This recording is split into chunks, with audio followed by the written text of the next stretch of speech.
You're listening to The Art of Procurement, episode 132.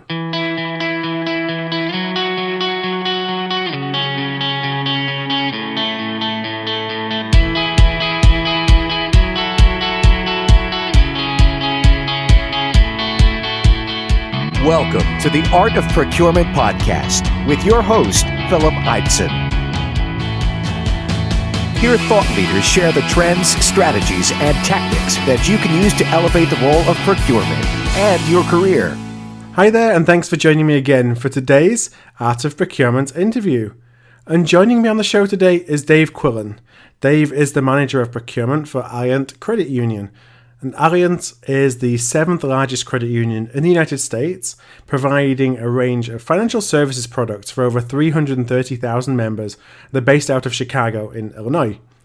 And Dave has specialized in technology procurement over the past 14 years of his career. He actually started his career selling technology before moving to the procurement side. He's worked in a number of procurement leadership roles for companies such as Groupon and Orbitz, before taking on a new opportunity at Alliant to build a procurement and vendor management office from the ground up. And in today's Art of Procurement, Dave shares his journey at Alliant.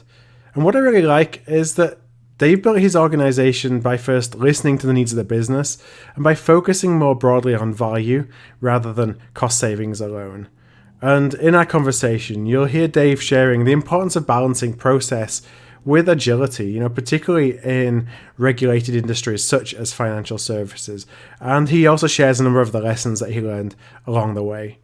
For his work at Alliant, Dave was recognized by Supply and Demand Chain Executive as a member of their 2017 Pros to Know. It was an award that he was just recognized just before we recorded the show. Finally, I want to say a quick thank you to ProcureCon IT for connecting Dave and I. I'm really happy to continue my media partnership with ProcureCon. They've enabled me to bring a number of different practitioners onto the show recently.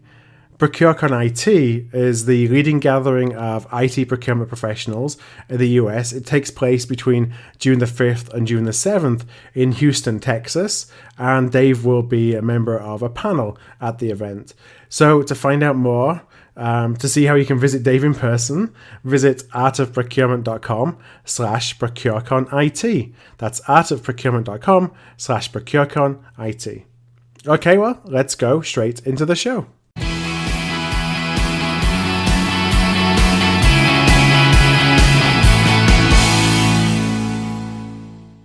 Well, welcome everybody to today's Art of Procurement. And as I mentioned in my introduction, I am joined today by Dave Quillin, Manager of Procurement at Alliant Credit Union. So Dave, welcome to the show.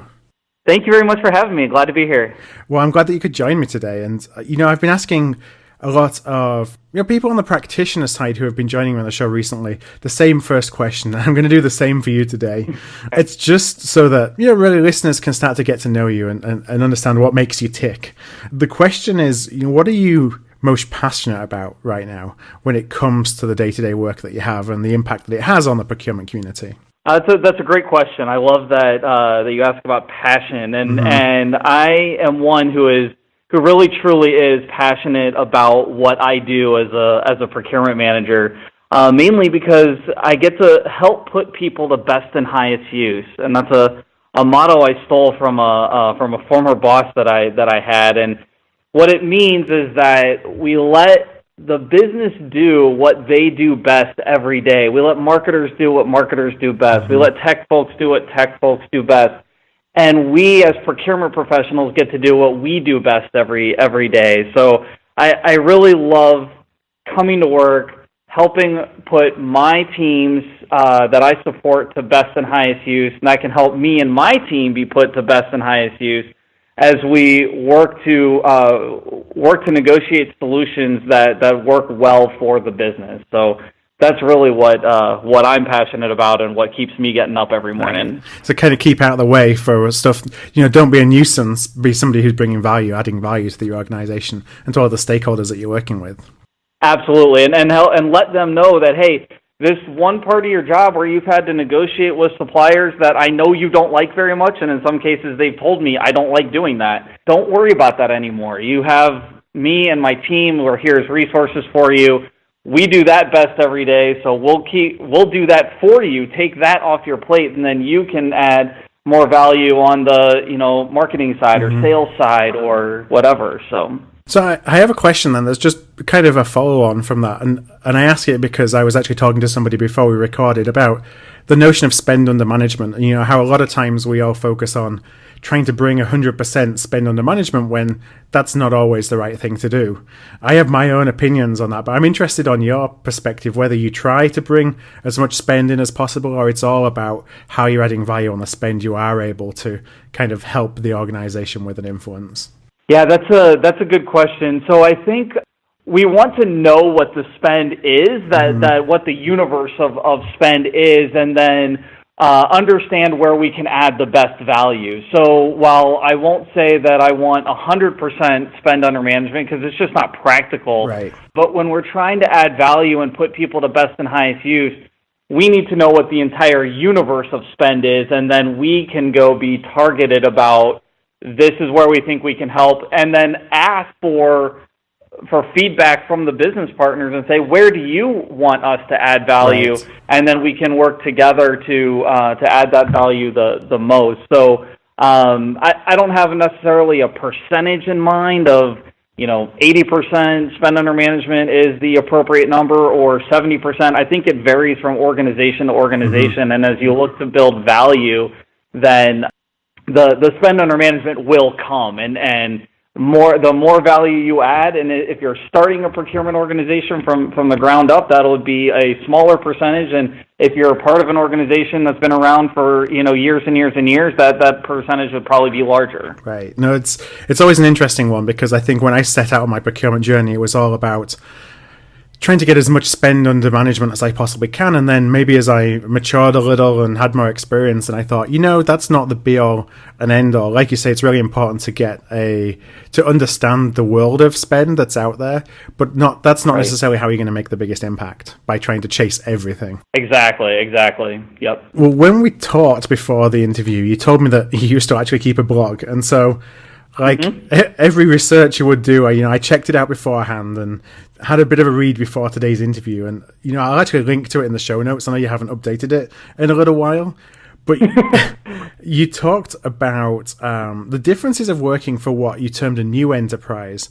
versus an old enterprise, and I'm just really interested in that concept, both in how you're kind of terming new versus old enterprise, and perhaps how it impacts what you do as a procurement professional.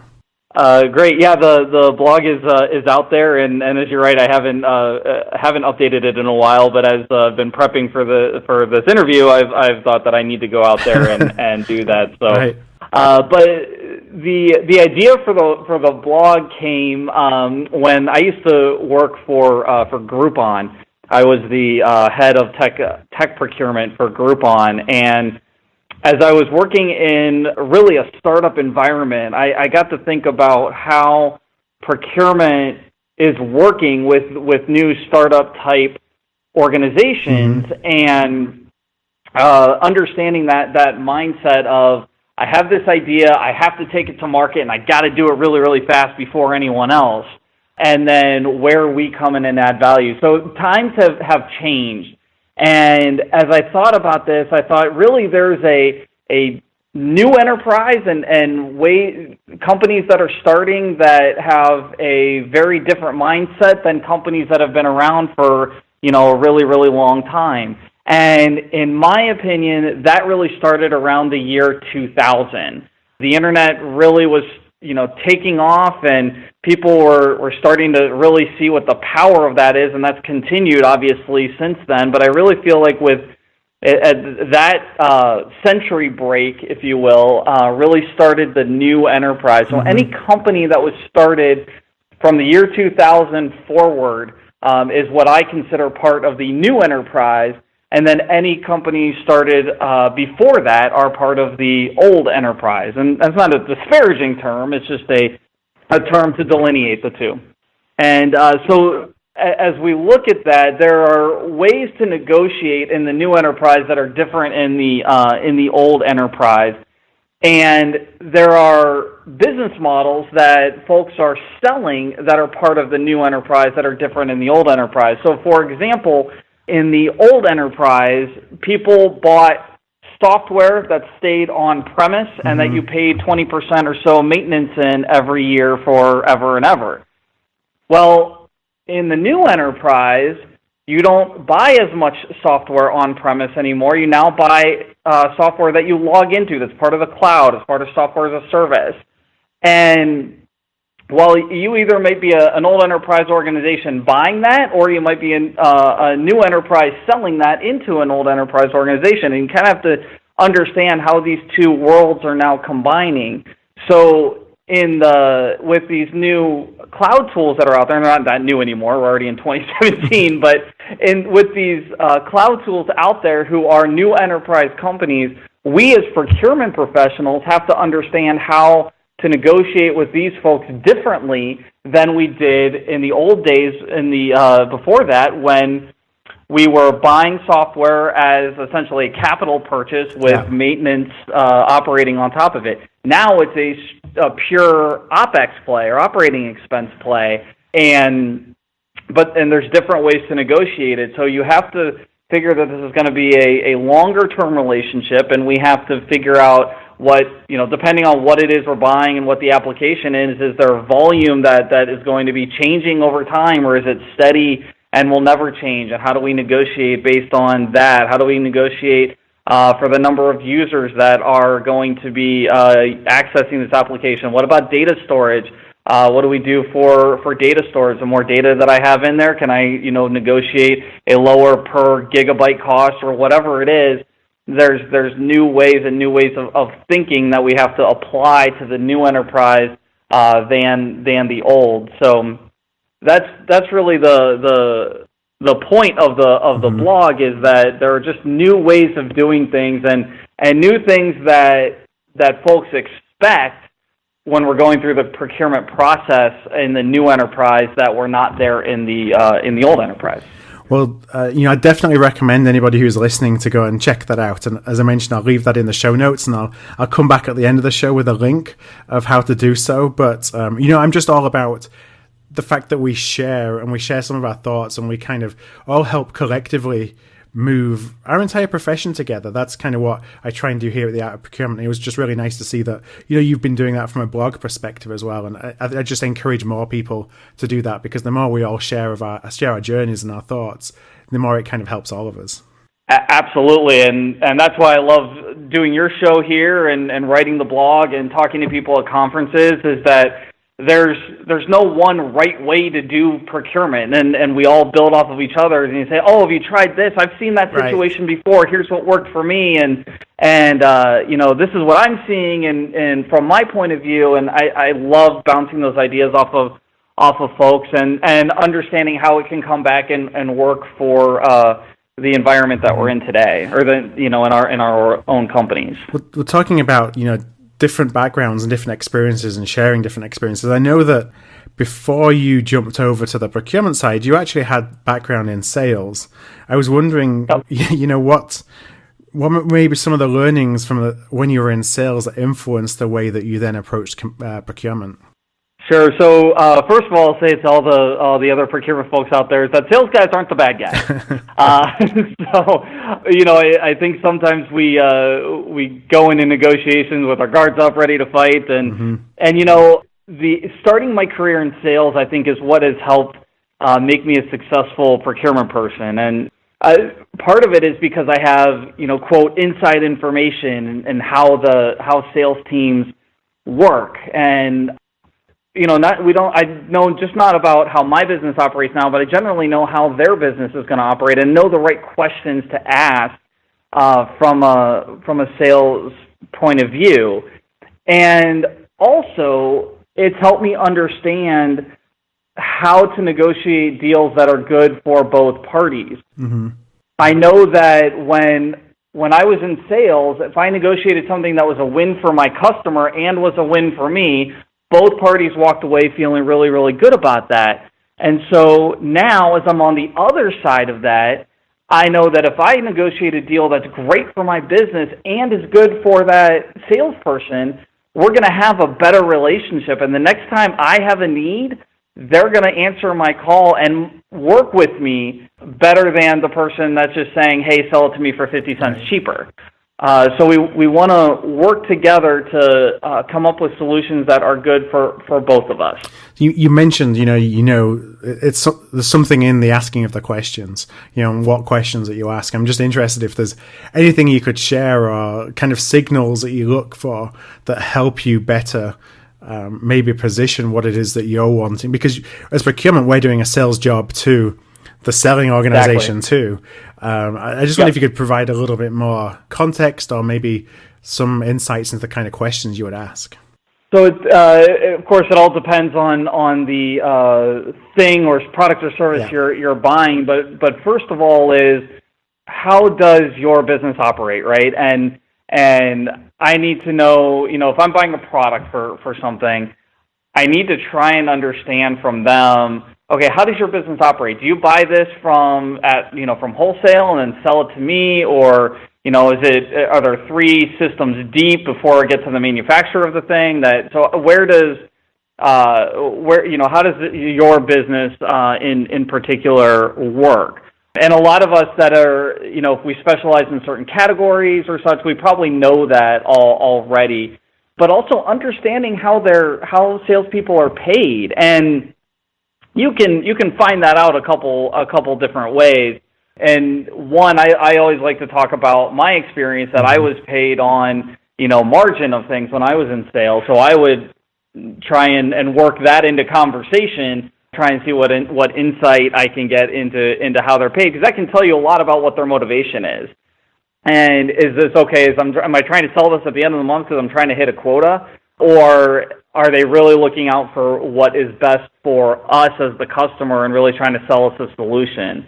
So really trying to understand their motivation, both from a pay point of view and really why are they here? And then finally I would ask them about our business and what do they understand about how our business works. So that way, again, to find out more about, are you just trying to sell me something and move on to the next thing, or are you really trying to partner with me here and understand that? Because, like you said, this is reverse sales, and that's one of the reasons I left sales and came into procurement, is I understood that I get to use the same skills that I learned in sales just on the other side. So instead of trying to sell someone on what I think they want on my terms, I get to now sell someone on why I want the thing that they have, but I want it on my terms instead of yours, and then meet somewhere in the middle. Yeah, it's interesting. When you start a career in procurement, you never quite think that what you'll be doing is you'll be spending a lot of the time selling, because basically we're selling change, aren't we? And that's, exactly, we are, yeah. And that's something that I never really thought of before I got involved in procurement. What I actually want to do today, we want to go through a little bit of a case study of the work that you're doing at Alliant Credit Union. I know that you're really building a procurement and third-party risk management program from the ground up, so a greenfield site. And I actually know that your work was recently recognized, so congratulations for being named as one of the 2017 Procurement Pros to know. And that was I think that's pretty hot off the press from when we're recording. Very hot off the press from when we're recording, yes. Could you just share, for those who don't know who Alliant are, and what the landscape was when you joined? Sure. So Alliant Credit Union is one of the top 10 credit unions in the country, and we've been around for over 80 years. We started as United Airlines Employees Credit Union, and in 2003 split from United Airlines and became Alliant Credit Union. So we provide banking and financial services to folks that are part of our select employer group membership base, and we have several throughout the tech and healthcare industries.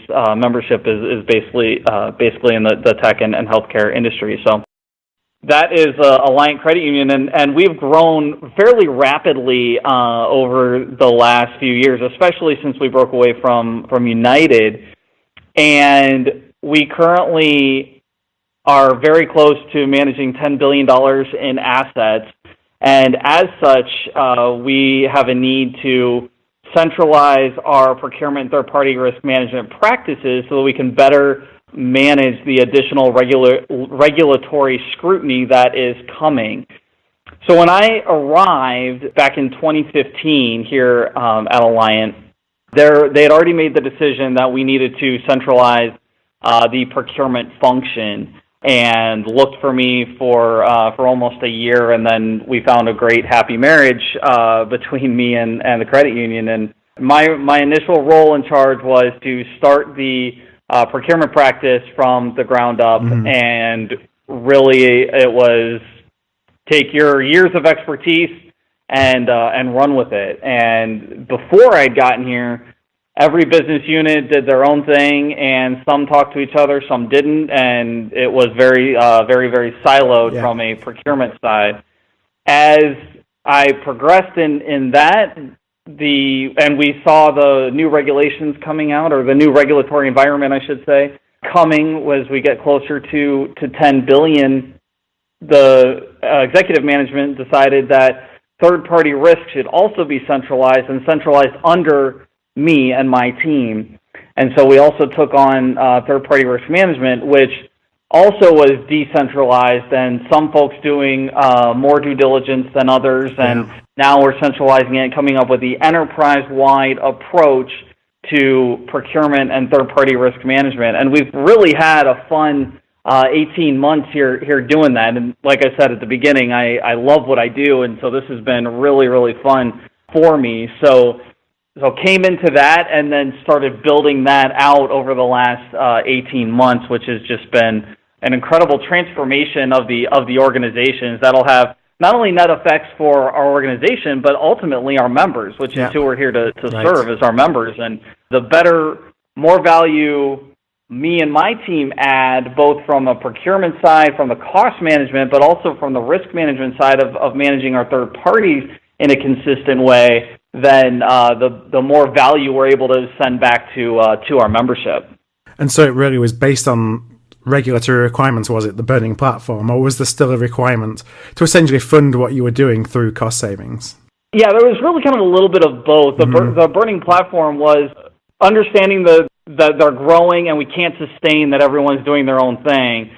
So by bringing this together in a centralized place, we're able to have one procurement strategy and one third-party risk management strategy, and that will generate savings and efficiencies and transparency all over there. So there was a cost aspect to it, yes, and like every procurement team, we have a savings goal, and that's part of being in procurement.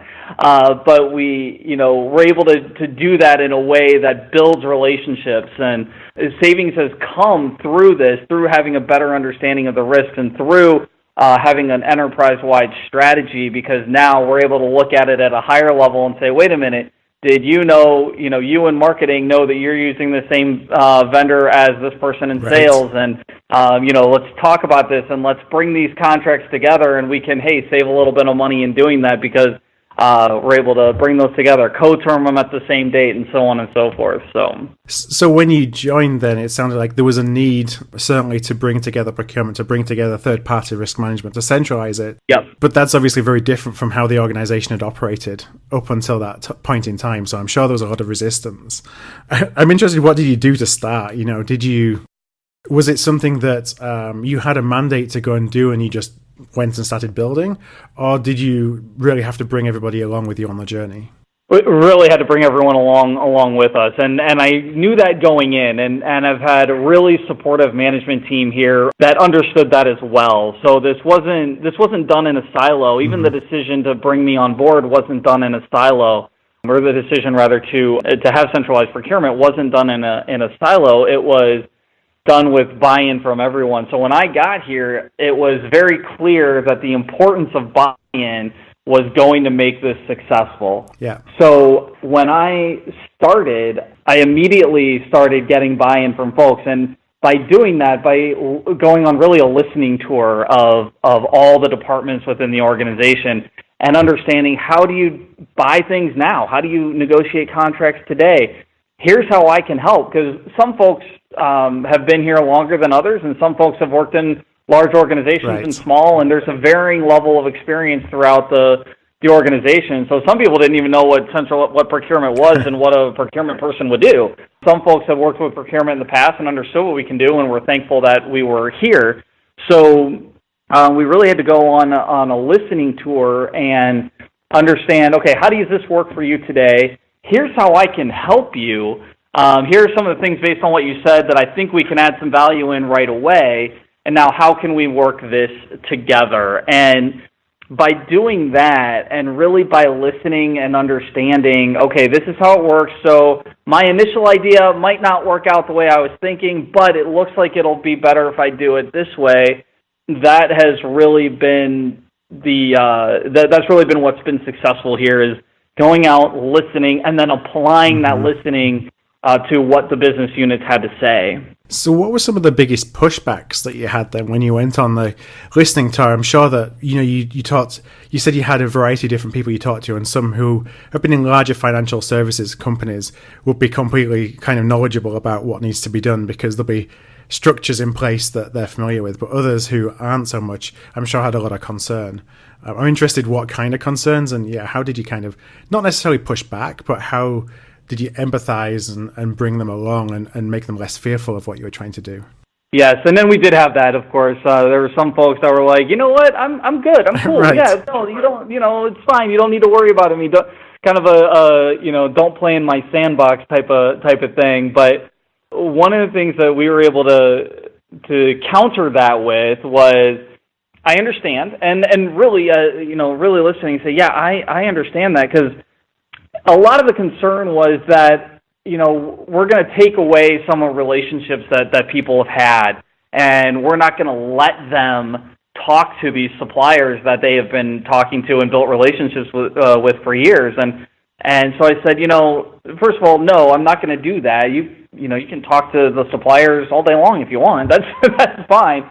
What I will say is that what we can do and what we can help you with is that negotiation of the contract and working with you to get the solution that works well for you. And we can do that because we do this all the time, and we have a variety of experiences that we can bring into this negotiation.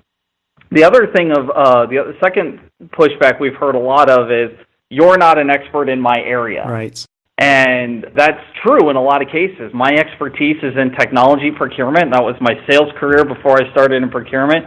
I know technology procurement very, very, very well, and I don't know marketing procurement as well, and I don't know a lot of the financial services products that we needed to use third parties for as well. So their objection around, you don't know my area, is valid, and what I say to that is, you're right, I don't understand this as well as you do, and you may know more of the suppliers and external partners in that space than I do, but let me work with you, and together we can come up with the best solution possible for the organization. And that really seemed to work and kind of let people's guard go down a little bit and say, okay, he's not coming in to burn bridges, or he's not coming into, just say it's going to be this way and not that way. Tell you who to buy, who your supplier should be. Right. Yeah, exactly. We're not saying who you have to buy from and whatnot, because really, I don't care. So I want to make sure we negotiate the best deal that we can from whomever it is that is going to provide us with a solution that meets all of our needs. That's what I care about. I wonder if you could share a little bit about the differences in building, and maybe this is kind of the juxtaposition of Groupon versus Alliant. What are the differences in procurement processes and what you have to, what you're building when you're in a non-regulated environment versus a regulated environment? Because when you're in that regulated environment, risk, is at the forefront of everything you do. And when you're not, it depends on the organization, you may not even be concerned or think about risk. And that adds a lot to the friction in the process. But for listeners who haven't really worked in a financially regulated entity, I just wonder if you could talk a little bit about what the differences are. Sure, and there are great differences, and you're right. In a financial services and a regulated environment, risk is a big factor, and in a non-regulated environment like Groupon, when I was there, the risk is not as much of a factor. We dealt with risk in the contract negotiation and wanted to make sure that the contract was as best we could make it and identify risks there. But when I was at Groupon, it was, like I said, startup environment, fast-paced, get the deals, negotiate what you can and move on. And they're really, while again, we did have a savings target there, it was less concerning than maybe some other places. They needed solutions in, and really that was a more supply chain play or supply chain exercise than contract negotiation in a lot of cases, because in the hardware purchases we need to keep that website running, we needed to make sure we knew that we could get gear on site as fast as possible to get in the data center up and running ASAP, so that the site always stayed up and running. So risk was not as much of a forefront as it is here at Alliant. And in financial services, process has to be much more consistent, I'll say, and documented. So now, with being in a regulated environment, there's a lot of things that we now have to document that in a non-regulated environment you just kind of do, right? You know what your PO process is, your requisition process. You most likely have a tool to automate that. You do it, and life goes on. In a regulated environment, you now have to document each of those steps and be able to explain, if anyone asks, why it is the way that it is. So, you have a requisition process and you have approval authority. You have to be ready to say, well, why is this approval authority the way that it is? And is it consistently applied across the organization? And is that documented in policy somewhere? And let me see it. So it's got to be auditable. Exactly. It's got to be auditable.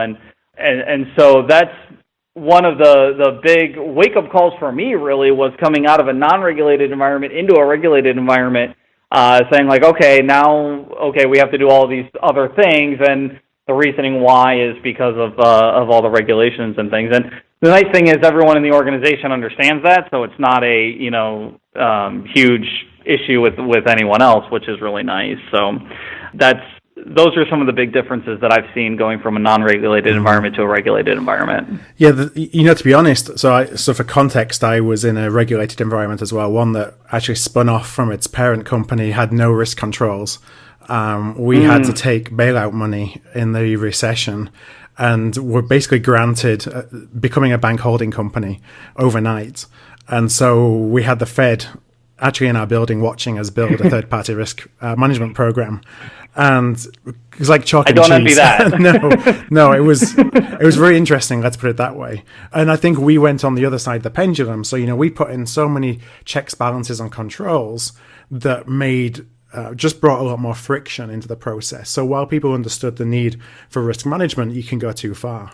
Right, and that's the key, is to balance it, right? Is to keep the balance between the proper controls in place and the business running agilely and flexibly as well. And coming from a non-regulated environment, I can see where the need for documentation, the need for rigor can sometimes look like it's putting a damper on flexibility and speed. So our role on with third-party risk management is to create that balance and say, okay, what do we need from a documentation standpoint? How do we automate this in our automated system that we're putting in? It will go from the onboarding through the procurement process to the invoicing process and through the contract process as well, all the way through. So it's an entire supplier lifecycle management process. And we're working with a company called Determine to do that. And there was a press release about Alliant and Determine out a couple months ago, I believe. So we're working with them, and that's an entire supplier lifecycle solution, I call it, because we're able to do everything from like I just said, onboarding through the invoicing, and that helps us be consistent with the rigor while not putting too much burden on the business, because we're able to tell the business, okay, if you want to work with a new supplier, go enter it into this system, and then the due diligence will happen, and they'll be able to see it along the way and understand who it's at, and and why it's there and what their comments are and so on and so forth. And then when they're on board, then we can do the contract or the purchase or whatever it is we need to do with that third party. Previous to that and previous to my team being here, it was really every person for himself and no one kind of really knowing what's going on and saying, oh, well, you need to go to, information security for this and you need to go to legal for that and enterprise risk management for that. And they're like, well, wait, why do I need to do all that? And wait, who am I missing? And then it was really, really complicated for the business to understand. So now by centralizing that, we are able to tell the business, let us coordinate the process. Again, putting people to best and highest use. Yeah. Let us coordinate that process for you. We will tell you what you need to do and when you need to do it. And we'll work with you and with the third party to make sure that we're getting all the right documentation, all the due diligence is done correctly, and then what risk they pose to the organization. After that, we'll be able to have that risk rating, and it's all documented in a system. So one of the things that, you talked a lot about process, and that's one of the things, isn't it, with the regulators is consistency of process, being able to show the consistency. Yeah, when we think of procurement, one of the things that we've always had a difficulty with is being seen by the business as somebody that always is a stickler for process and procedure and, the 7 steps or the 10 steps or whatever it looks like. But we kind of shaking some policy and saying we're going to be here to govern you to that policy. I'm interested to know how you've managed to transcend beyond that to show the business that actually we're here and we can do a lot more things for you and bring a lot more value in an environment where you're in an environment that is very process driven. Yes, and of course, like any good organization, we have our policies and procedures, and they're there, and I do mention them every once in a while to folks. But that's not to say you need to follow my process because I'm here, and you need to follow my process or else.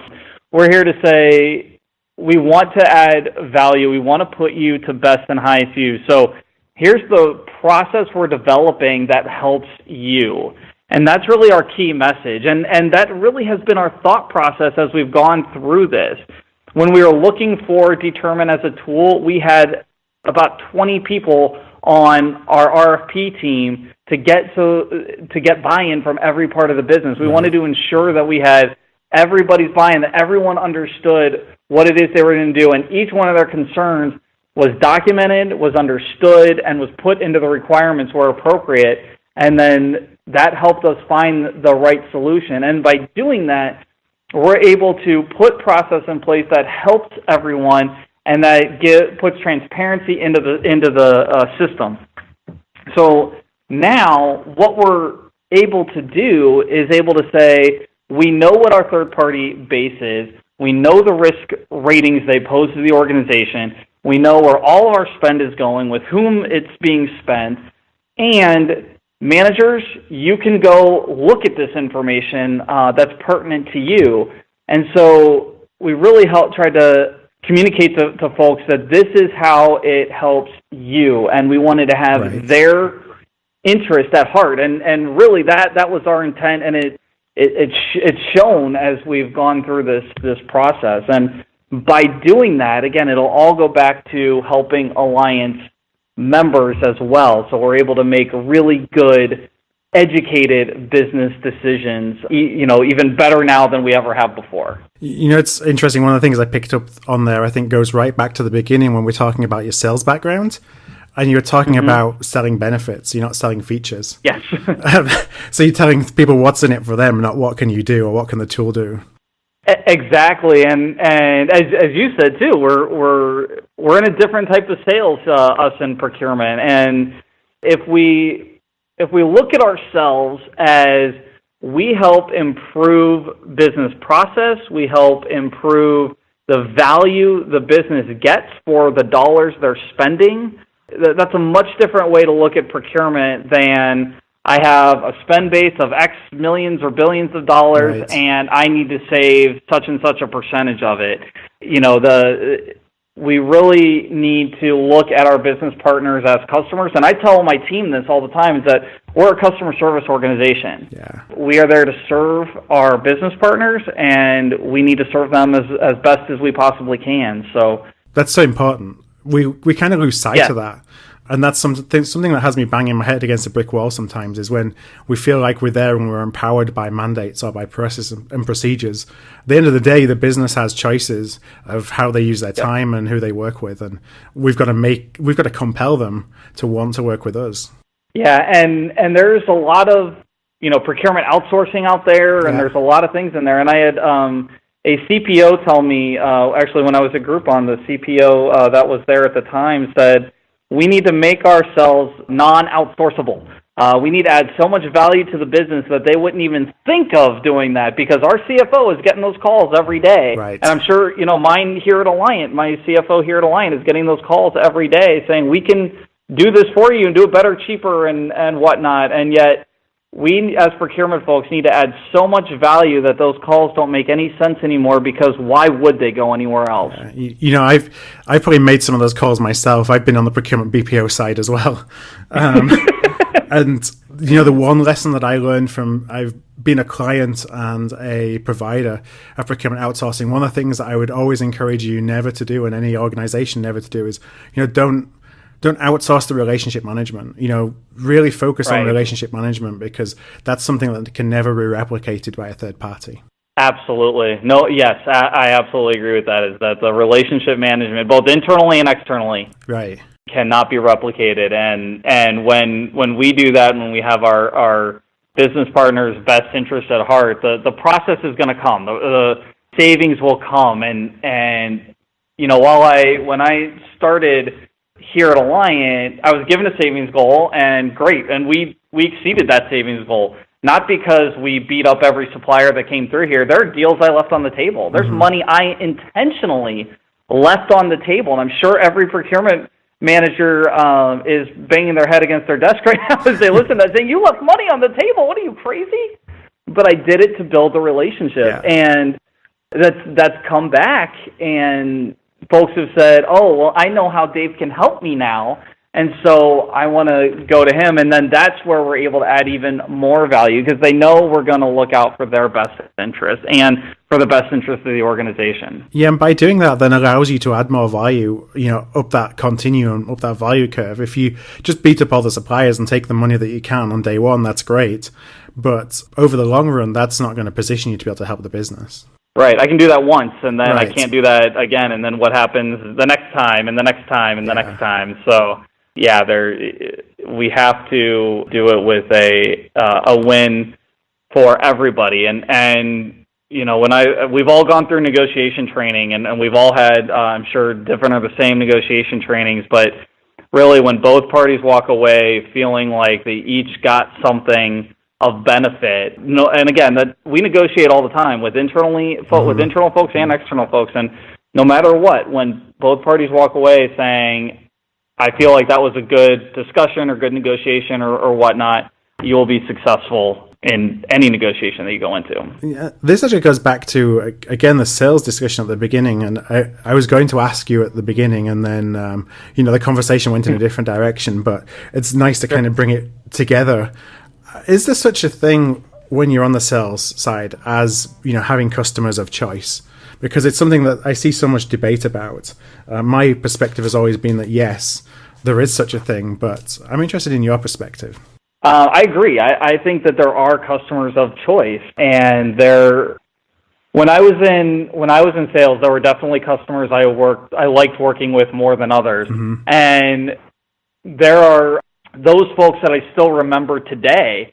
I'm sure they're not still at those organizations, but I remember those folks today because the relationship was so good, and I wanted to work harder for them because we had that good relationship. And then those that wanted to come and say, give me your best price on a cable, okay, fine, here you go, take it or leave it, I don't really care. But I also didn't want to work really hard for them when the bigger things came up, and those that we build good relationships with, those were the customers I wanted to work harder for. And therefore, being on the procurement side, I want to be that customer for my vendors, because I want to have those good relationships with them, especially for my critical vendors and my high value vendors. or sorry, it's an old habit to use that word. I should be using suppliers or partners. So, but I want to be that customer for them, and then it really is a partnership. You will always have suppliers that are going to be your tactical suppliers, and that you're probably going to, just care about the price of the widget because that's all you need, and that's fine. Everybody has those, and know that you're that customer to them too, and that's okay. But where you have critical suppliers and partners that are critical to your business, that represent a lot of value to you, that's where the relationship aspect comes into play, and you will be their customer of choice if you're building that relationship and negotiating with a win-win mindset. Yeah, and it's not necessarily all about them being able to make the biggest margins off you as a client. There's so much more to it involved in that. I'm imagining the ones that you do consider were your customers of choice weren't necessarily the ones that you just made, the biggest commission check on or the biggest margin on. Right, exactly. It's the ones that you know will consistently be there, and while each deal might not have the biggest margin associated or the biggest commission associated with it, those add up over time. So it might be 3 deals or 4 deals, but you're getting them every month or every quarter or whatever, and that is going to be something that you can count on and which will prove out there. So, yes. Well, time has flown. I have a bunch of other questions I know I could ask you, but because we need to start wrapping up, I have a final question. I always finish, on one final question that's not necessarily related directly to the things that we talked about in the conversation. And today it's touching on the greenfield perspective. So you came in really without anything existing and have really made so much progress in the last 18 months in doing so. Mm-hmm. For people who are considering going into an organization as the first on the ground or the second in the ground, to me, those are always really interesting job opportunities because, we all like to build something from scratch. I wondered what the reality was on the ground for you and maybe any advice that you would give to anyone who's thinking about pursuing a greenfield role. I agree. They're lots of fun, but I think the best advice I could give would be to be patient. Mm-hmm. This is not something that is going to happen overnight. I've been doing this for 18 months, and we still have a long way to go. We're just at the beginning. Last year was the foundation year. We built a really solid foundation from doing that, but it took an entire year to do that. And so be patient. It will take time, and then when you build your foundation, you'll be able to build consistent and automated processes around that. And then after you do that, that might take a year or two, depending on your organization. You will then start to be seen as a strategic partner throughout the organization. And that's what my roadmap is. Build the foundation, make things consistent and repeatable, and then become a strategic partner. And we're on our way to do that.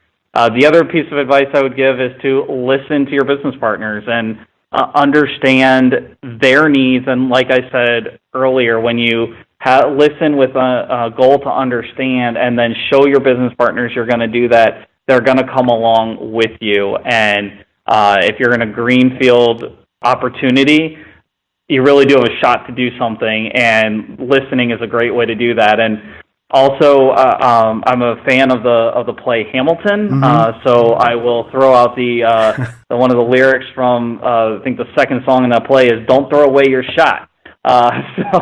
Or paraphrase that. Yeah. So, when you're in that opportunity, you have a shot to do really, really cool things. And so be patient and listen, and you won't throw away your shot. Yeah, I guess first impressions really matter as well.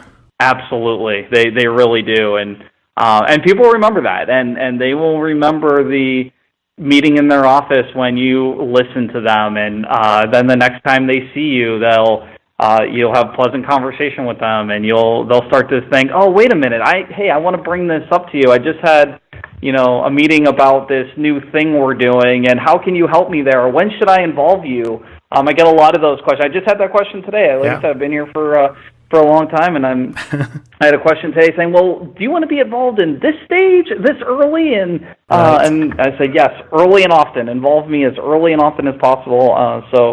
But you'll have that positive rapport. So, well, very last question. First of all, thank you very much for your time, Dave. Like I say, I could have asked a bunch of other stuff. So maybe we need to do a round 2 at some point in the future.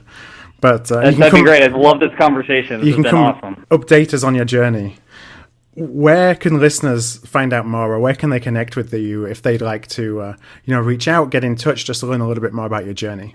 Sure. So the blog on Medium, my handle there is at Dave Quillin, and if you put the link on the show notes, then you can link to it directly from there. You can also find me on Twitter. My handle is at Dave Quillin on Twitter, and then I'm also on LinkedIn as well. So feel free to reach out to me through those social media handles, and I'm happy to have a conversation. Awesome. Well, thank you very much. And what I'll do is I will link up to those. The show notes are going to be at artofprocurement.com/DaveQ. That's artofprocurement.com/DaveQ. So Dave, one last time, thank you very much. Thank you very much, Phil. Have a great day. It was wonderful talking to you. Thank you too. Take care, Dave. Thank you. Bye. Thank you for listening to another episode of The Art of Procurement. To find an archive of all past episodes, you can go to artofprocurement.com/episodes. And to ensure you never miss another show, go to artofprocurement.com/subscribe.